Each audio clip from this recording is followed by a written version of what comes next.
Hello guys, स्वागत है आप सभी का आपके अपने YouTube channel GS from basics में। और आज हम लेके आए हैं डेली करंट अफेयर 21 सितंबर 2022 के सभी इंपॉर्टेंट क्वेश्चंस। साथ ही हम बात करेंगे इसके इंपॉर्टेंट फैक्ट्स के बारे में भी।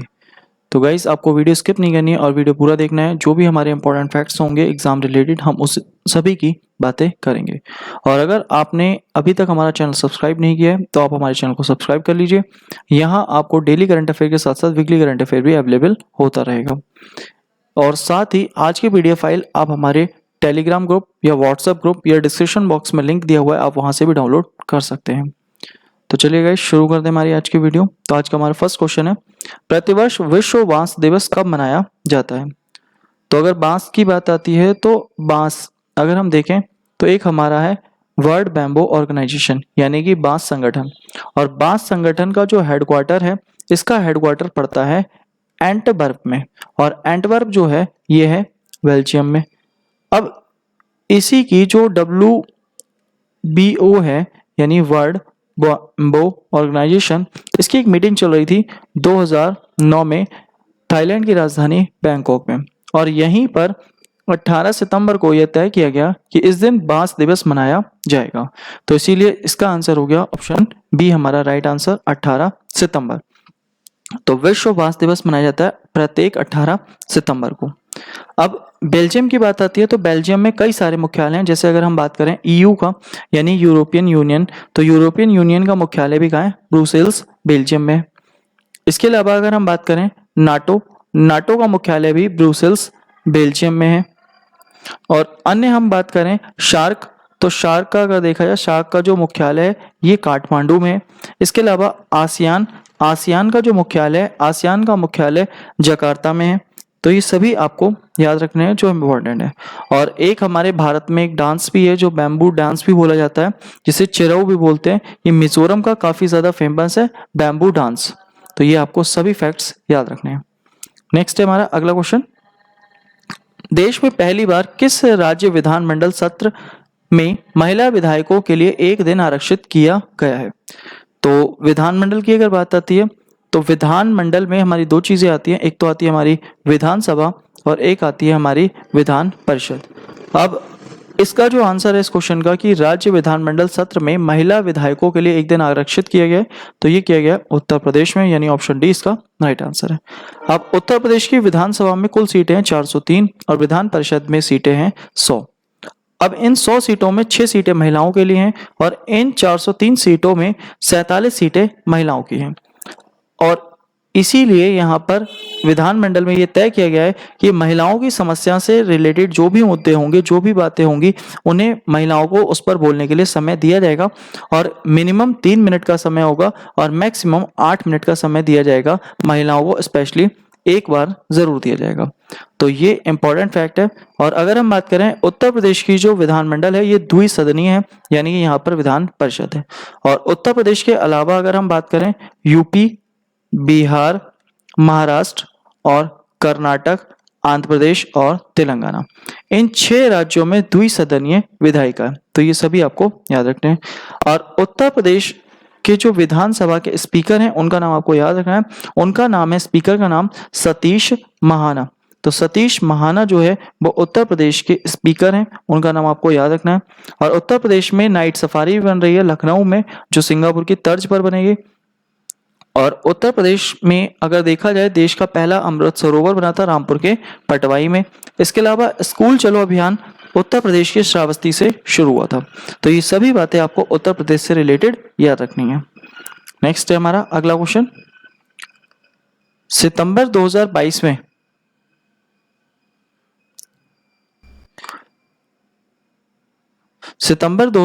में आयोजित विश्व पैरा एथलेटिक्स ग्रैंड प्रिक्स प्रतियोगिता में भारतीय भाला फेंक खिलाड़ी देवेंद्र झाझड़िया ने कौन सा पदक जीता है? तो देवेंद्र झाझड़िया जो है ये एक पैरा एथलेटिक्स हैं और यहाँ पर ये भाला फेंक यानी जैवलिन थ्रो के खिलाड़ी हैं। और इन्होंने ये जो पदक जीता है, ये पदक जीता है इसमें रजत पदक। तो ऑप्शन बी इसका राइट आंसर है। और ये प्रतियोगिता जो चल रही थी, विश्व पैरा एथलेटिक्स ग्रैंड प्रिक्स प्रतियोगिता, ये प्रतियोगिता चल रही थी मोरक्को में। तो मोरक्को में इसी प्रतियोगिता में जो रजत पदक जीता है वो जीता है देवेंद्र झाझड़िया ने। इसके अलावा अगर हम बात करें स्वर्ण पदक की, तो स्वर्ण पदक जीता है अजीत कुमार में। इनका नाम भी आपको याद रखना है। अजीत कुमार ने स्वर्ण पदक जीता है, जबकि देवेंद्र झाझड़िया ने रजत पदक जीता है। अब देवेंद्र झाझड़िया क्यों इंपॉर्टेंट हो जाते हैं? क्योंकि इन्होंने 2004 के एथेंस पैरा ओलंपिक में भी गोल्ड जीता था और उसके बाद में 2016 के भी रियो पैरा ओलंपिक में भी गोल्ड जीता था। तो ऐसा करने वाले अगर देखा जाए कि 2 बार गोल्ड जीतने वाले अगर कोई खिलाड़ी हैं तो वो कौन है? वो है देवेंद्र झाझड़िया। ये इसीलिए इनका नाम इंपॉर्टेंट है और इसीलिए भारत सरकार ने इन्हें पद्म भूषण अवार्ड यानी पद्म भूषण पुरस्कार भी दिया है। और इनका जो जन्म हुआ था देवेंद्र झाझड़िया का राजस्थान के चूरू में हुआ था और ये एक पैरा एथलीट है, तो इसीलिए इनका नाम इंपॉर्टेंट हो जाता है। नेक्स्ट है हमारा अगला क्वेश्चन। 18 सितंबर 2022 को किस राज्य ने नीति आयोग की तर्ज पर राज्य स्तरीय संस्थान स्थापित किए जाने की घोषणा की है?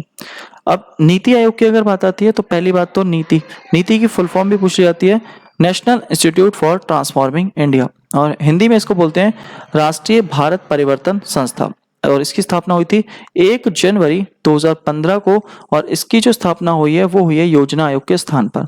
और वर्तमान में इसके अध्यक्ष हैं प्रधानमंत्री और उपाध्यक्ष हैं इसके सुमन के बैरी और इसके सीईओ हैं परमेश्वर अय्यर। ये सभी बातें आपको ध्यान रखनी है। और सबसे इंपॉर्टेंट बात कि जो नीति आयोग है ये एक गैर संवैधानिक आयोग है। अब जो नीति आयोग है, नीति आयोग हमारा केंद्र में काम करता है। अब ये राज्य स्तरीय संस्थान भी बनेगा और कहाँ बनेगा? ये बनेगा महाराष्ट्र में, यानी ऑप्शन डी इसका राइट आंसर है। और महाराष्ट्र के जो नए सीएम है एकनाथ शिंदे, उनके द्वारा ये घोषणा की गई है। और उनके साथ साथ जो उप मुख्यमंत्री है देवेंद्र फडणवीस, उन्होंने ये दोनों ने मिलकर घोषणा की है कि महाराष्ट्र में भी राज्य स्तरीय संस्थान बनेगा नीति आयोग की तर्ज पर। और यहाँ पर यह आयोग कृषि, स्वास्थ्य, शिक्षा, रोजगार और परिवहन जैसी समस्याओं पर नीतियां तैयार करने का काम करेगा। अब इसी के इंपॉर्टेंट हमारी अगर हम बात करें, एक है हमारा आर्टिकल 280। तो आर्टिकल 280 में वित्त आयोग की बात आती है और वित्त आयोग के जो वर्तमान अध्यक्ष हैं वो हैं हमारे नंद किशोर सिंह।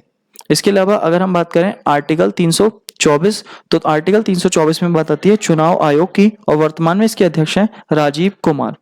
और अगर हम बात करें आर्टिकल 279A, तो इसमें बात आती है जीएसटी परिषद यानी जीएसटी काउंसिल की बात आती है, जिसे 101वें संविधान संशोधन द्वारा शामिल किया गया था। तो ये सभी बातें आपको याद रखनी है। नेक्स्ट है हमारा अगला क्वेश्चन। चर्चा में रहा नान माडोल क्या है? तो नान माडोल ये तूफान है, यानी ऑप्शन ए इसका राइट आंसर है। और ये जो तूफान है ये इस साल का दूसरा सबसे शक्तिशाली तूफान है, जिसकी रफ्तार 240 किलोमीटर प्रति घंटे है बताई जा रही है। और ये तूफान जापान में टकराएगा और जापान में भी अगर देखा जाए कहाँ पर टकरा रहा है तो जापान के क्यूशू वाले इलाका पर ये टकराएगा और सबसे ज्यादा नुकसान होगा। और इसी को क्योंकि इसकी स्पीड काफी ज्यादा है इसीलिए इसको सुपर टाइफून भी कहा जा रहा है कि सुपर टाइफून। जापान और चीन में तूफानों को टाइफून कहा जाता है, भारत में इन्हें चक्रवात कहते हैं, ऑस्ट्रेलिया में इन्हें बिलीबिलीज कहते हैं और यूएसए अमेरिका में इनको टॉर्नेडो या हरिकेन कहते हैं। तो इसीलिए तूफान काफी ज्यादा शक्तिशाली है जो जापान के क्यूशो में सबसे ज्यादा प्रभावित करेगा। इसके अलावा 2021 में एक तूफान आया था तोकाते और तोकाते का नाम दिया था म्यांमार ने। और 2022 में एक तूफान आया था असनी का नाम दिया था श्रीलंका ने। तो ये सभी बातें आपको याद रखनी है। नेक्स्ट है हमारा अगला क्वेश्चन। भारतीय मीडिया की सुर्खियों में रहे ओबान, सैंडी, सवन्ना, आशा, सिबली, शेषा और शाशा क्या है? तो ये सभी अगर देखा जाए ये चीतों के नाम हैं। अब ये अगर देखा जाए कि चीते जो आ रहे हैं, ये चीते कहाँ से आ रहे हैं? ये आ रहे हैं नामीबिया से। तो नामीबिया से ये चीते आ रहे हैं और नामीबिया से भारत में आएंगे और भारत में भी ये कहाँ पर आ रहे हैं? भारत में आ रहे हैं कुनो राष्ट्रीय उद्यान यानी नेशनल पार्क में, जो कि हमारा कहाँ पर है? मध्य प्रदेश में।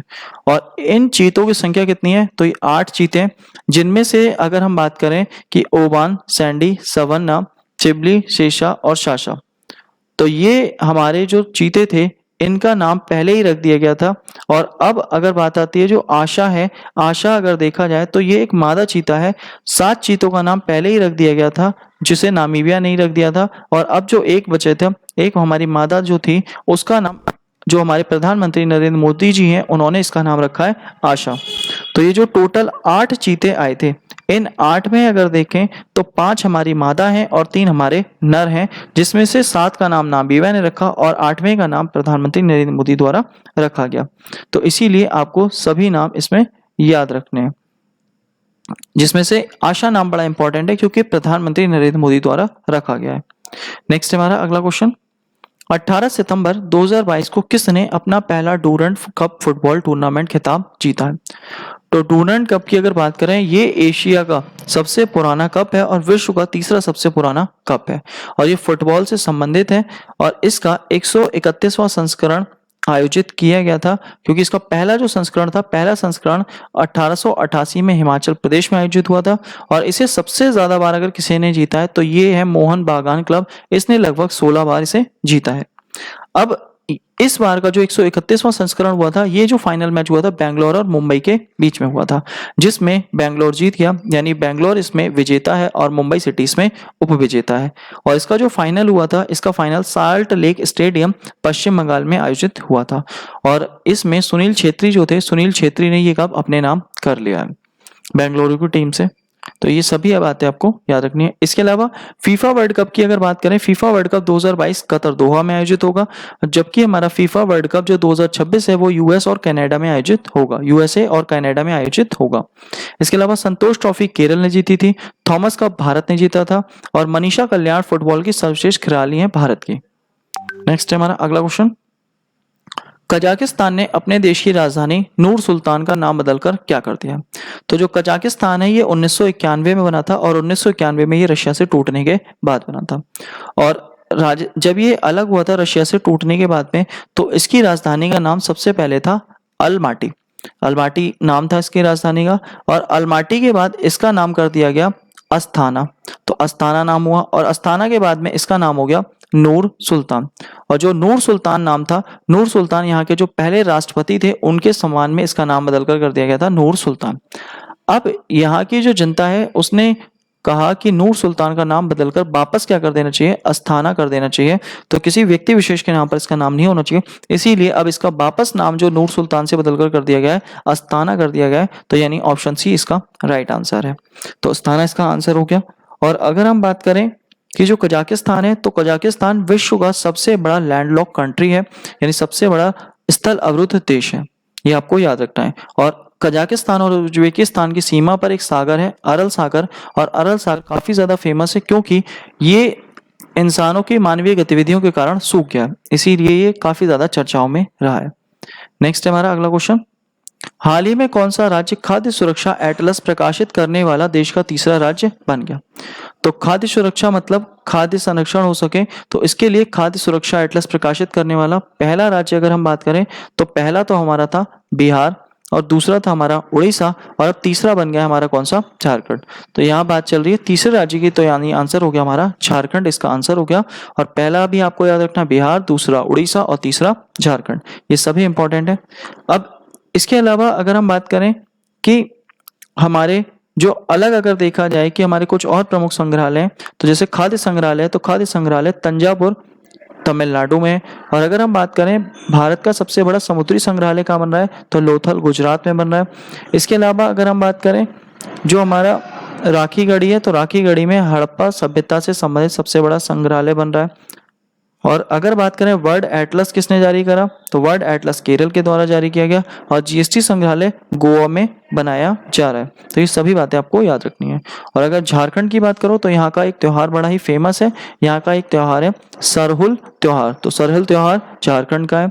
इसके अलावा बेतला राष्ट्रीय उद्यान, तो बेतला नेशनल पार्क भी ये कहाँ पर है, ये भी हमारा झारखंड में।